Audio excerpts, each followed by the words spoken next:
브라질 사람들이 일본인에 대한 시선이 어떤 식으로 무시하고 존중하지 않는지 알기 때문에 불쾌합니다. 하지만 겉모습이 비슷하다라는 건 괜찮은 게 동양인 사이에서는 그 차이를 느끼지만 틀릴 때도 있거든요. 동양인 사이에서도 다른 인종을 보고 국적의 차이를 알지 못하니까.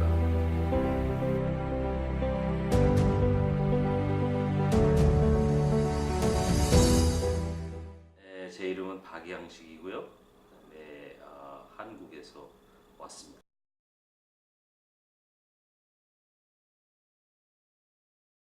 Depois, quando comecei a minha vida adolescência, eu fui para a capital para estudar melhor. Depois eu fui no exército, como todos os homens que fazem lá.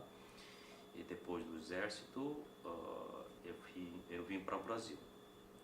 Isso já há 26 anos. Sim, inicialmente eu fui trabalhar numa igreja coreana. E inicialmente, sim, é um experimental, se realmente me adaptaria ou não, essas coisas. Então, depois de um ano, eu filmei mais assim, fazendo todo o processo de legalizar aqui no Brasil e comecei a trabalhar na comunidade mesmo, através da igreja. 지금까지 최혁수 내지는 알렉스 초이 여기서 3년 산 여기 브라질에서 3년 정도 산 한국인입니다. Eu não lembro muito de antes da 10 anos, mas depois de 10 anos eu estava fazendo bem, amizades bem com meus amigos. E aí, do nada, 13 anos, devido a sair da Coreia, porque minha mãe quis dar uma chance para seus filhos. Ela parecia que estava planejando bem, mas depois de 2 anos ela mudou sua ideia. Tipo, o país onde eu quero morar não é Malásia, eu quero morar na Canadá. Só que para preparar algumas coisas para viver na Canadá, ela desistiu umas coisas um pouco. Tipo, ela não vai ter muito tempo para cuidar eu e meu irmão. E ela me deu duas opções. Tipo, você vai querer seguir comigo? Ou segunda é você vai para o Brasil, onde seu pai está. Meu pai já está aqui fazendo 10 anos, já trabalha bem aqui. Só que ele chegou aqui separado com minha mãe. E depois volta para a Coreia no agosto de 2014. Eu descansei um mês lá na Coreia e vim aqui, setembro de 2014. É quando eu cheguei aqui, eu não sabia nada sobre língua portuguesa. 안녕하세요. 내 이름은 오승주입니다. 나는 29살이고요. 일은 춤과 음악입니다. Depois que eu nasci aqui no Brasil, dentro de casa, a tradição coreana era o que acontecia. Era muito. Até certa idade eu só falava coreano, o mundo brasileiro em si eu não conhecia muito. Foi mais na parte da adolescência, né? Quando comecei a parte infantil para adolescência, quando comecei a frequentar escolas brasileiras, foi que eu comecei a ter mais contato com a cultura brasileira mesmo. Mas dentro de casa eu tirava os meus tênis, era comida coreana, tudo dentro de casa era coreano. Eu tive uma experiência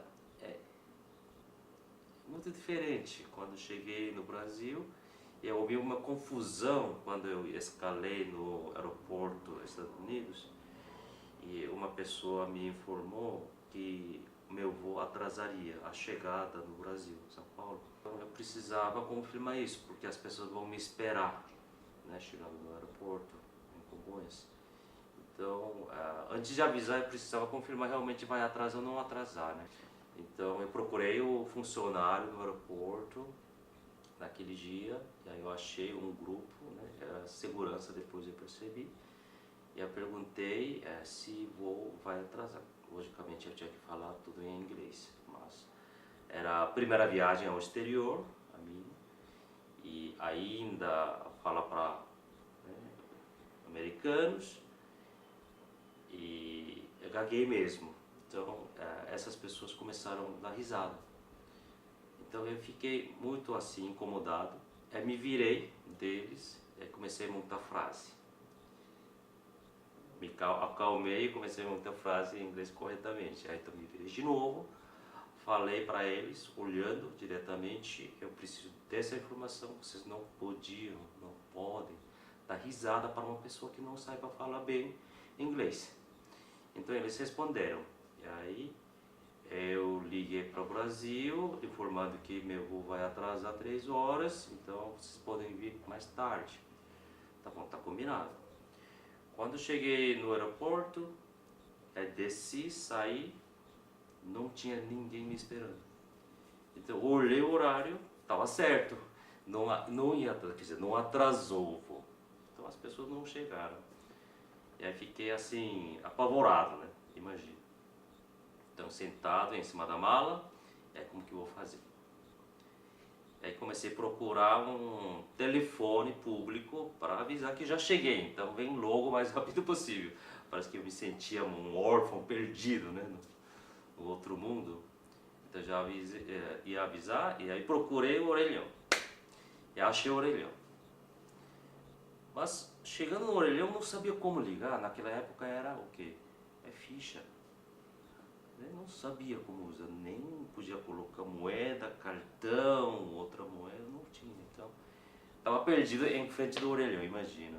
Um estrangeiro, né, como vocês falam, olho puxado, e aí no aeroporto. Mas de repente uma pessoa chegou, um homem, chegando para a minha direção, com um boné, com camisa branca. E aí ele me deu uma moeda assim na minha mão, não falava nada para mim, porque já sabia que esse cara não sabe falar nada de português, né? Então, me deu uma moeda.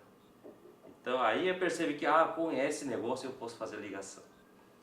Então eu fiz ligação e avisei para pessoas. E depois me refletindo, primeira viagem ao exterior, essas duas experiências me marcou. E uma diferença entre americanos e brasileiros. Americanos deram risada, mas um brasileiro não pediu nada, chegou, olhou a pessoa que tinha dificuldade, percebeu qual era a dificuldade e me deu uma ficha sem falar nada e foi embora.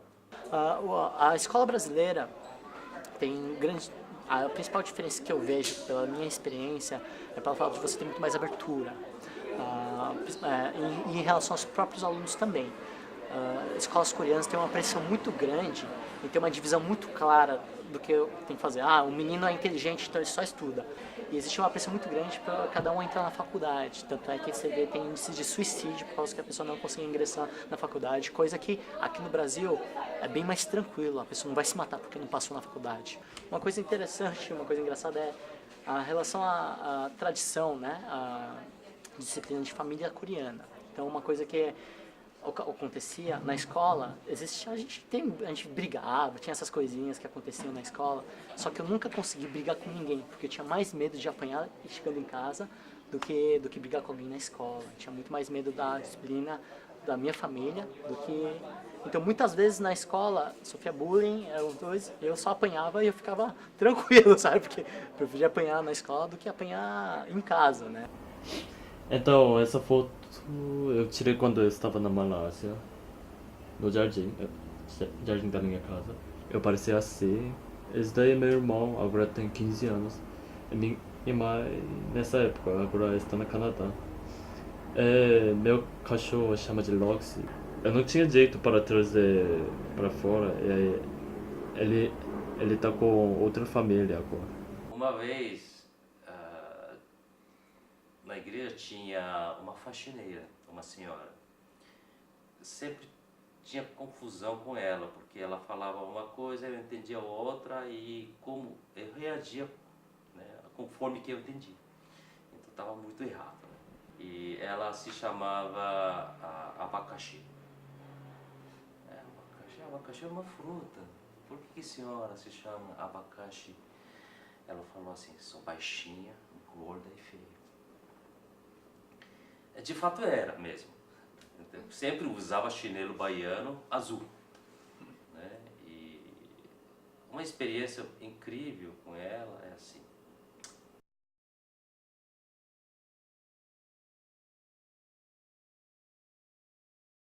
Por que a senhora está chorando? Então ela falava assim, eu sou abacaxi, como eu falei. E eu tenho uma filha alcoólatra. Eu moro longe, então tenho muita dificuldade financeira, saúde, família, muita coisa. Então, pensando nisso tudo, me deixa triste.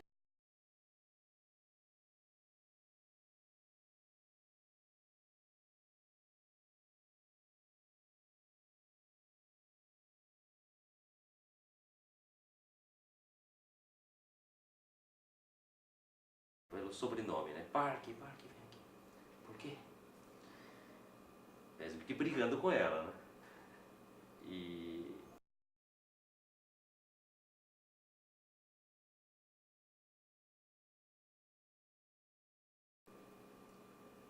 me convidou a comer junto. Então eu me senti um pouco diferente, sabe? Segundo momento que eu diferente. Porque eu ganhava muito.